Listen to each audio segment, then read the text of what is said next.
Hello, ഏവർക്കും നമസ്കാരം. ഇന്ന് മലയാള ഭാഷാ ദിനമാണ്. അതുകൊണ്ട് ഞാൻ ഇന്ന് കുറച്ച് ആളുകൾ, എൻ്റെ മുന്നിൽ കാണുന്ന ആളുകളോട് മലയാളത്തെ കുറിച്ചിട്ട് എന്താ പറയാനുള്ളത്. ഹലോ, നമസ്കാരം. അപ്പൊ നമ്മൾ ഇന്ന് മലയാള മാതൃഭാഷാ ദിനമാണ്. അപ്പൊ നിങ്ങൾ മലയാളത്തില് പറയാൻ ആഗ്രഹിക്കുന്ന വാക്ക്, ആദ്യം പറയാൻ ആഗ്രഹിക്കുന്ന വാക്ക് എന്താണ്? അമ്മ. ഹലോ, അപ്പോ ഇന്ന് നമ്മളെ മലയാള ഭാഷാ ദിനമാണ്. അപ്പൊ നമ്മളെ നാവിൽ വരുന്ന മലയാളത്തിൽ പറയാൻ ആഗ്രഹിക്കുന്ന ഭക്ഷണം. Yes, today is Malayalam Day, Malayalam Language Day. Tell me what you know about Malayali community in Malayalam. I love Malayalam culture. Their food. Yeah, their food. Their culture. Actually, they are amazing. Actually, they are amazing. Their cultures, their food. Everything we love it. Malayalam people are. Yes. Thank you. Also, their dressing style, everything we love it now. Thank you. They are friendly people. Yeah. Thank you. അപ്പൊ ഇന്ന് നമ്മളെ മലയാള ഭാഷ തരാണ്. പറഞ്ഞോളൂ കുഞ്ഞമ്മൾക്ക.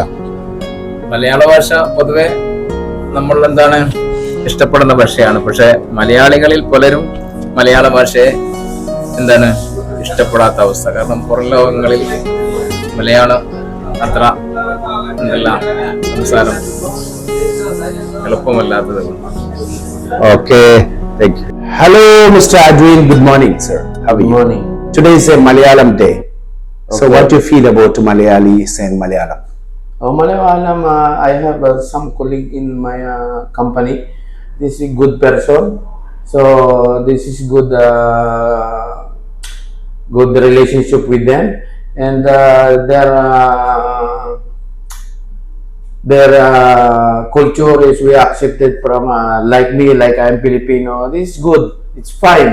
No any issues between Filipino and Malayalam people. That's it. Thank you.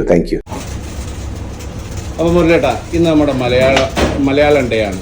അപ്പോൾ പ്രവാസി മലയാളിക്ക് നമ്മളുടെ മക്കളോട് നിങ്ങൾക്ക് എന്താണ് പറയാനുള്ളത്? പ്രവാസികളുടെ മക്കളോട് എന്താണ് പറയാനുള്ളത്? പ്രവാസികളുടെ മക്കളോട് പറയുന്ന തന്തയുടെയും തള്ളയുടെയും ബുദ്ധിമുട്ടും പ്രയാസങ്ങളും മരുഭൂമി വന്ന് കഷ്ടപ്പെട്ട് ജീവിക്കുന്നതിൻ്റെ ആ ബുദ്ധിമുട്ടുകളൊക്കെ മനസ്സിലാക്കി അവർ ജീവിക്കണം. ജീവിച്ച് കാണിച്ച് അവർക്കൊരു സന്തോഷം ഉണ്ടാവണം. അതാണ് എൻ്റെ ഒരു അഭിപ്രായം. Okay, thank you. പിന്നെ മലയാളമല്ലേ, നമ്മളെ മലയാളം മറക്കാനൊക്കൂ. മലയാള ഭാഷയായി നമ്മളെ മലയാളം തന്നെ നല്ല രീതിയിൽ സംസാരിക്കാനും കൂടെ പഠിക്കണം. ഓക്കെ.